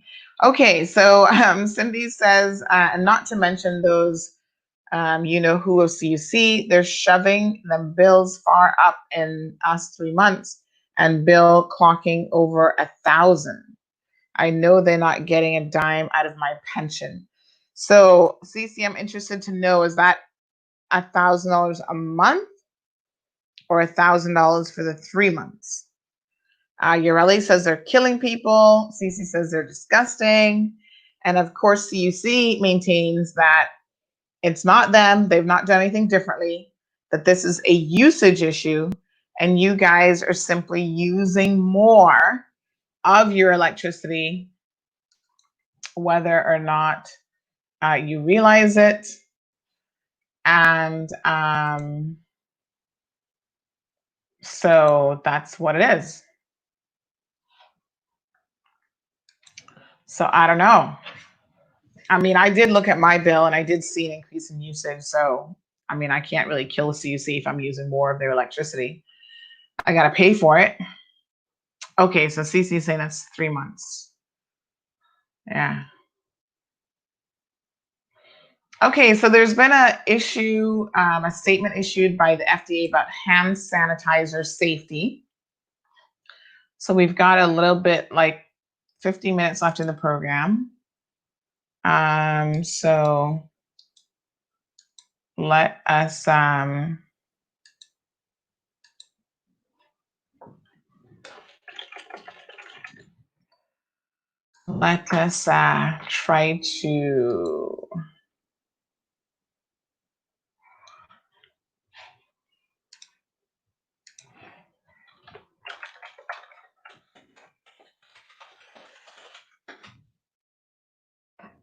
try to discuss that for a minute. Now, you guys know that I've never been a proponent of hand sanitizers after reading many years ago that they are in fact very, very dangerous for the most part, because what they do is they actually strip your hands. There's some chemicals in a lot of them that strip your hands of the natural protections that are on the palm of your hand. So of course, we've said time and time again here in this show that your skin is your largest organ. It's obviously an exterior organ, and it protects you from all sorts of things. So it protects you from catching stuff, right? And the palm of your hands, obviously you touch a lot of different things with your hands. And the palm of your hands have a protective shield or protective coating that doesn't allow chemicals and things to seep in so easily. What a lot of hand sanitizers do is they actually strip that protection off of your hands so that you are more likely to touch plastics and other things that have components, cancer-causing components, that then get into your hands. So you know what that means. It's getting into your body. It's getting into your bloodstream. And so there have been some concerns issued outside of the FDA about this. And as a result of that, they issued a warning, I think it was yesterday, to encourage people to be very, very cautious of the hand sanitizers that they're using, because there is that additional risk now that everybody's using hand sanitizers. And sometimes when you go into a store, you don't have a choice. They're handing you the hand sanitizers and so on.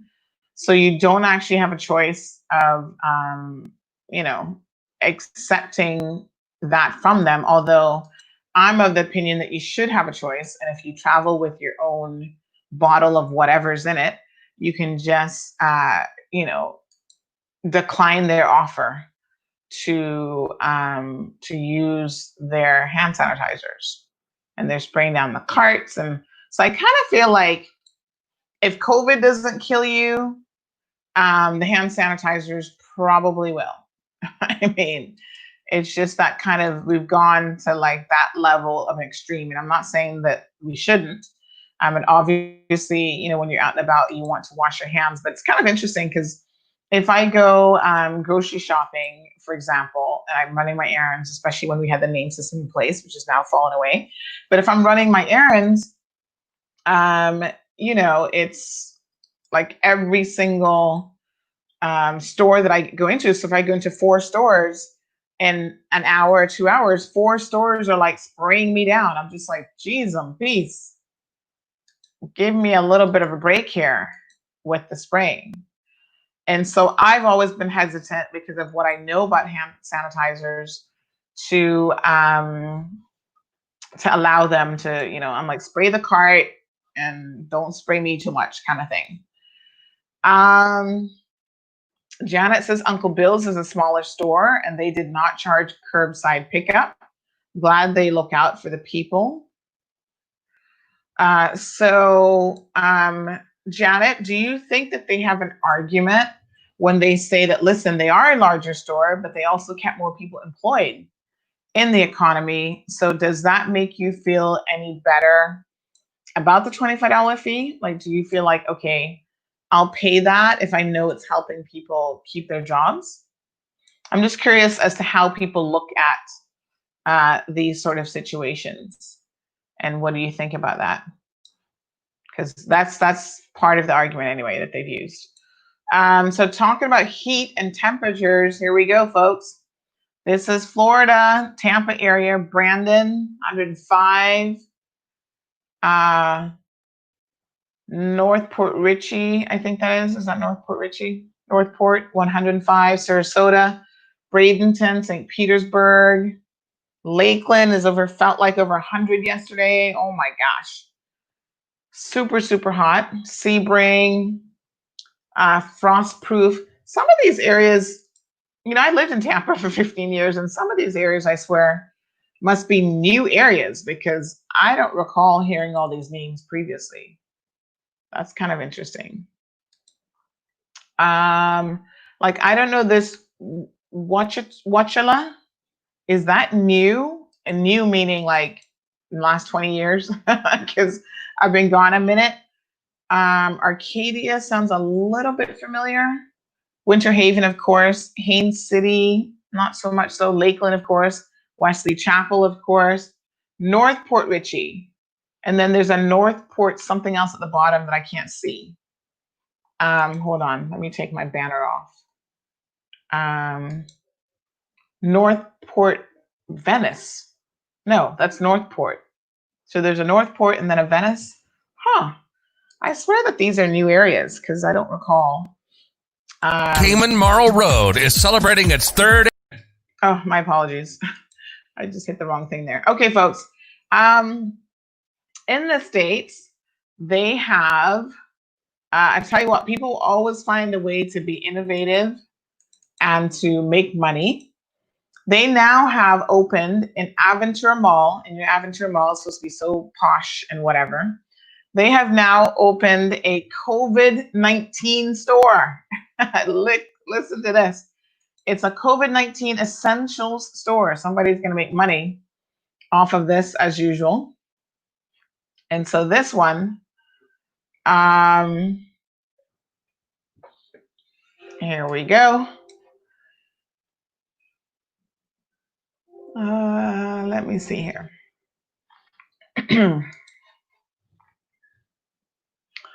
All right, so you can get your mask, hand sanitizers, and all sorts of creative things.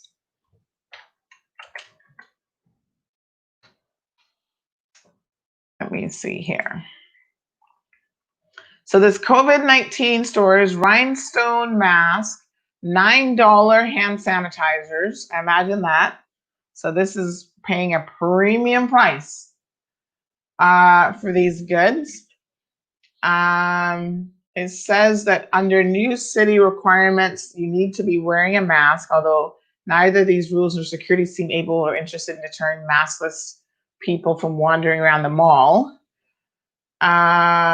So COVID-19 Essentials is trying to help people feel safe while being blinged out. The store, which first came to our attention, this is reported by WSVN Channel 7 News, sells everything you need to survive the coronavirus. And then they said they would joke about that. So it does not sell liquor or ice cream, two important factors in keeping you safe at home during this crucial period. But they do have, masks. So this is some of what they're selling. So you've got blinged up mask. So they've got some Black Lives Matter mask. One that says "I can't breathe," which is so incredibly sad. Remember that case from Floyd, Mr. Floyd there that died, George Floyd, I think his name was. Black Lives Matter. They've got people here standing in line for the COVID-19 store. COVID-19 essentials. Huh. And then here's some other blinged out mask with like cartoon looking figures. So if you're in Aventura, if you're in Florida, check that out. Florida continues to break new records every single day for the coronavirus, which is not good news. This says that only bad news is COVID-19 essentials does not sell common sense. Hey, which is a shame as it is crucial in fighting the spread of the virus and is woefully short supply in Miami. If you don't believe me, walk around the mall and count how many people wearing masks below their noses. And those are just the mall employees. Aventura Mall, and it says curbside pickup available for this new COVID-19 essentials. There's even a kiosk in the Bloomingdale's wing of the mall. So people are getting creative about how to make some money. They have face shields, infrared thermometers, masks for kids and grown-ups. So there's a store and a kiosk. So it's a pop-up. We don't know how long they're going to be open for. So we shall see. So COVID-19,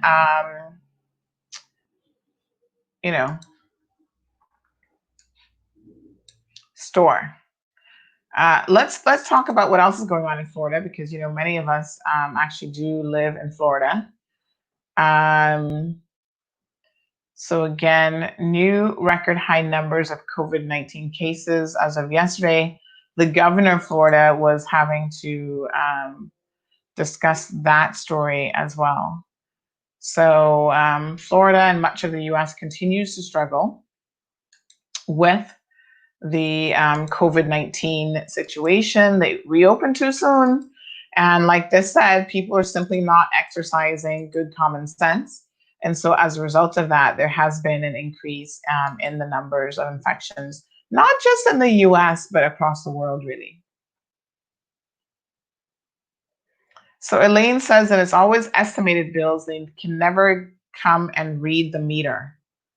Oh, I don't know. I get a meter that says exactly what my usage is. So Larry says the COVID-19 essential stores should sell Corona beer. That would be kind of funny, Larry. Very funny. Yeah, they should probably add that to the list of merchandise, available merchandise. Mario tells you about the fuel cost here. Thanks for sharing that, Mario. For those of you who need that link, there it is. Check it out, Mario. That's helpful information to see what you're actually paying for and how the fuel factor and the fuel cost definitely plays a large part in your bill.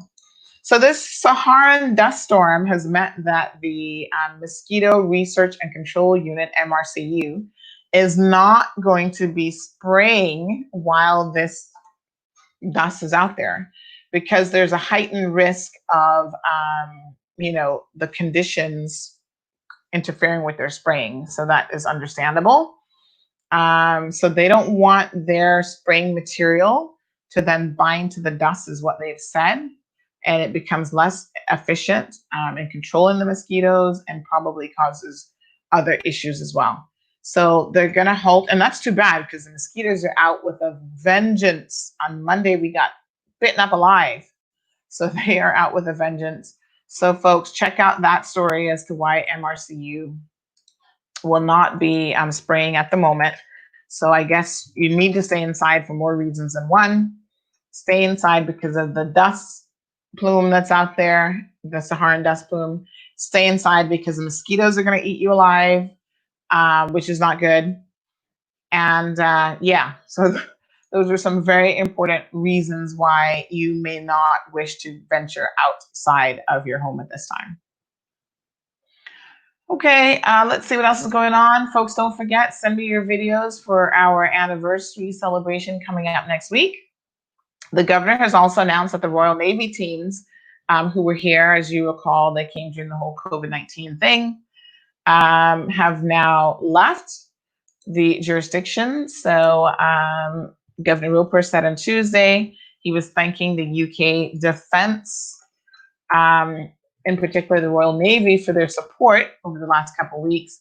And he was saying goodbye to the departing group.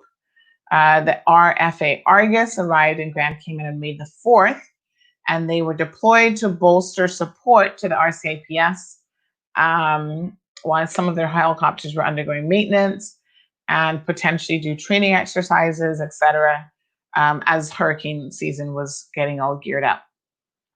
So thank you to the governor for updating us on that in terms of, you know, where they're at and what's going on.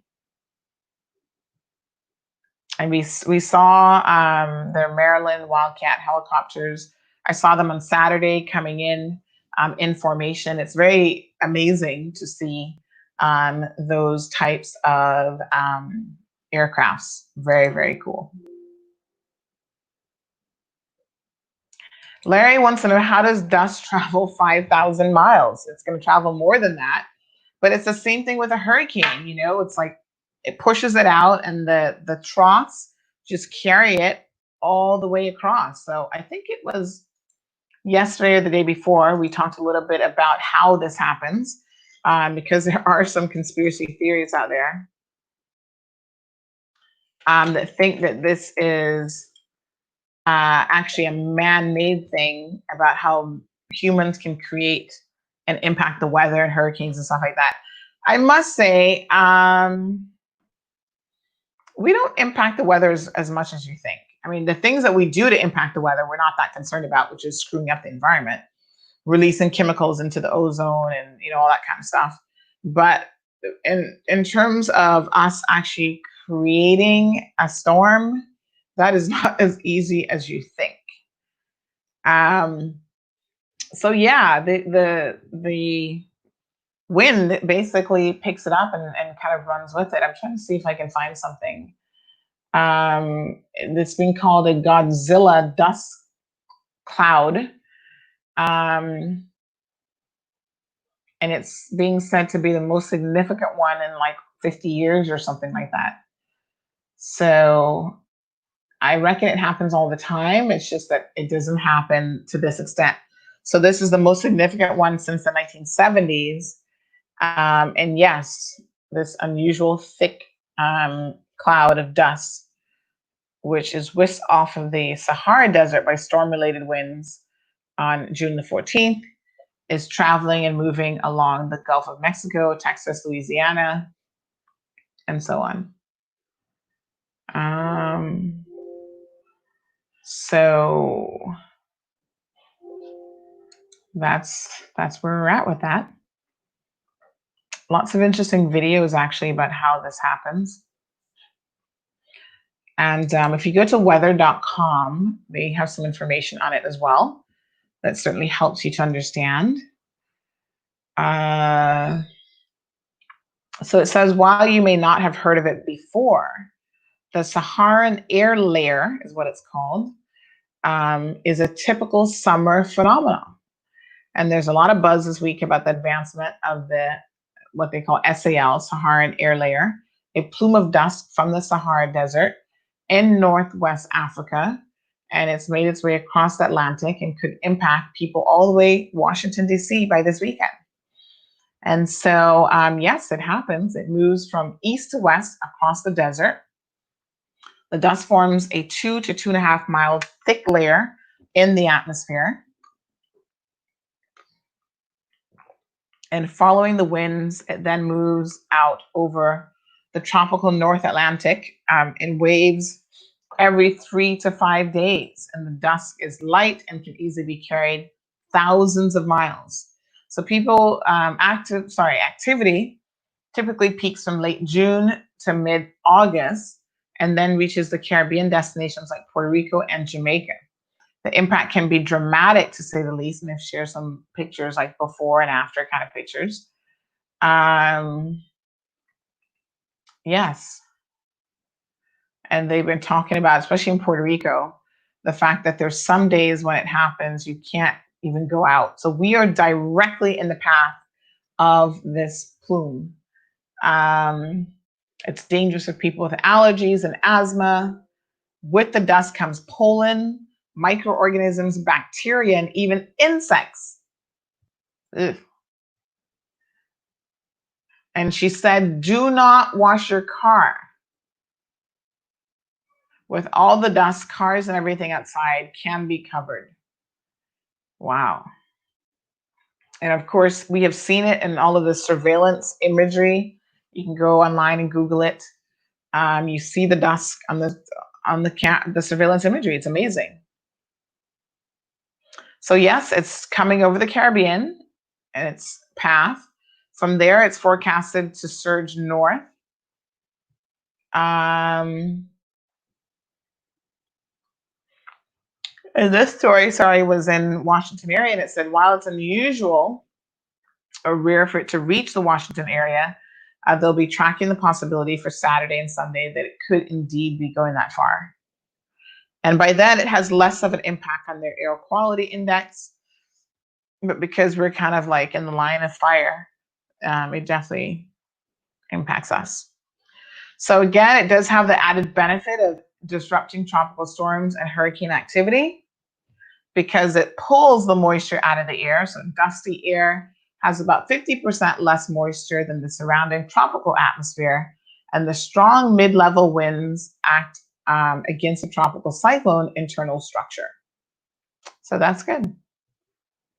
And at small dosages, it can make for a very particularly beautiful sunset. Okay, folks, so we are wrapping things up here. I wanted to share a video with you. Someone sent this COVID video to me yesterday, and I had a good laugh with this video. I thought that it was a good change of pace in terms of being able to look at COVID from a much more humorous perspective. So check out this video. She told me she got COVID-19. She can hardly breathe. I told her she should stay back 6 feet. I'm not the one. Wear a mask, spreading germs all around. She told me she left her skinny jeans by my bathroom sink.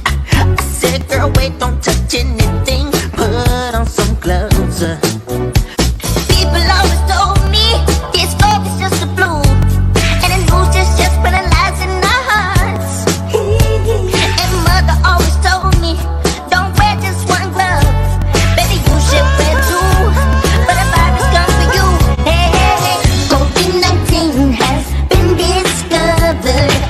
It's just a ploy the government uses for fun. So get this out my lungs. Ooh. It feels like 340 weeks we've been quarantined. I asked my girl, she said it's been 3. What have they done? Stay home, stay bored in the house. So take my strong advice. Clean your house down with Clorox wipes. Clorox wipes.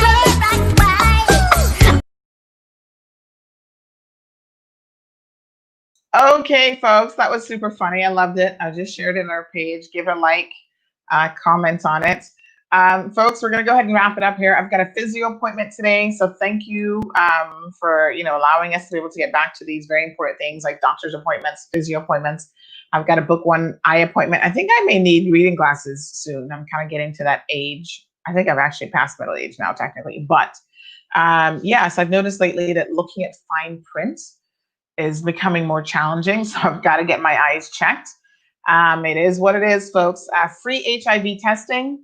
So please, please, please, please, please do check that out. That is available to those of you who, everyone should know their HIV status. So if you do not know your status, please go out there and verify and check your status. Big shout out to Greenlight Re, who donated $100,000 to various local charities. Thank you so much for that. The HIV stories on the website, if you want to get tested for free, there's no cost for that. Like I said, everyone should be concerned about their status. Greenlight donated $100,000 to charitable organizations like ARC, Cayman's Food Bank, which I've been doing a lot, especially during COVID-19, and another charity called R3. So those 3 charities were the benefit of a sizable donation. I know that the Cayman Islands Food Bank was in need of a vehicle to help with the delivery of food. So I'm really hoping that they were able to at least take this in part to go towards that particular project. Diana, thank you so much. Yes, girl, I was finally able to get to the salon. Thank you, Orville. I appreciate the compliments. Just a little bit of something, a little bit of color and, a little trim. And yes, folks, got us looking a little bit more on fleek, as the young people would say. So we are slowly but surely getting back to normal. Now I've got to run off. I feel embarrassed because the therapy is like on my ankle and my feet, and now I've got to show these ankle and feet to somebody else, and they've not yet been done. But I hope my therapist totally understands the position that we're in. So physiotherapy this morning, court tomorrow, folks. If you have time, by all means, come on out and join us at the court's office. This again is the Matthew Leslie case where he is claiming that we harassed him with a truthful podcast that we did back in February of 2019. And the judge will then take the case away and consider it after that. And we shall see what happens, what the decision is. So we've gotten confirmation from LT, from A.L. Thompson's, who says, yes, they are still charging the fee and it's here to stay. So there will be a $25 delivery fee. He says it is, and it's here to stay. Only the 3 large suppliers on island are not charging a delivery fee. So he does not consider himself a large supplier, I guess, although most of us do think so. The $25 fee will continue with A.L. Thompson's $25 delivery fee. I guess at the end of the day, depending on what it is, if you were having to arrange delivery yourself, you'd still be paying a fee if you don't have a truck or whatever. It depends on what it is, right? So he stresses that Flowers, Paramount, cement and aggregate companies, etc., all charge a delivery fee. So it looks like coming out of COVID-19, some businesses will be making some adjustments, such as implementing a delivery fee when they didn't previously do so. It is what it is. Big shout out to Uncle Bill's during the COVID situation. They were very, very useful in assisting us with getting our notary stamp sorted out, because we were stamping so many that it started to like go fuzzy and whatever. So apparently it needed to be cleaned, and they provided assistance with us getting that cleaned and replacing like the ink pad and everything on it for us at no cost, I might add. So thank you to Mr. McTaggart for stepping up and assisting us with that. We really appreciate it. It saved us from having to try to source a brand new, which during that time was near impossible to do. I think that's all we got. Anniversary coming up next week, folks. Please send me your video messages. You can email them to tips@caymanmallroad.com, or alternatively, you can also send them via WhatsApp.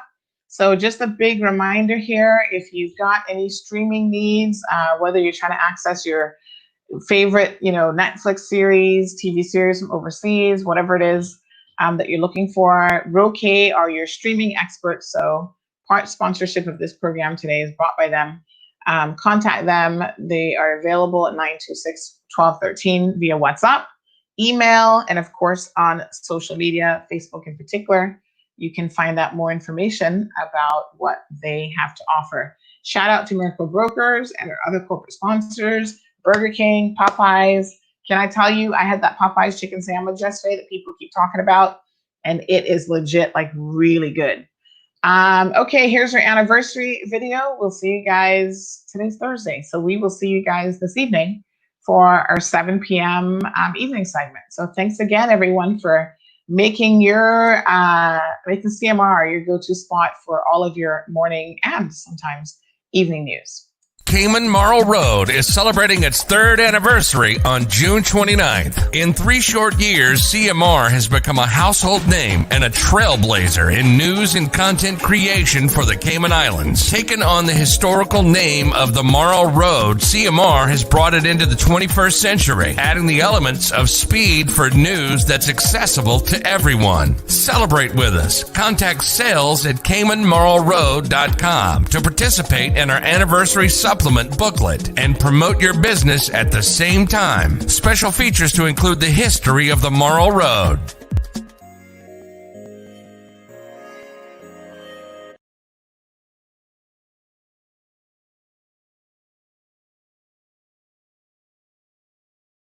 Make sure to check Facebook for showtimes and more information and the latest news at CaymanMarlRoad.com. Subscribe to our IG and Facebook pages to get the latest happenings.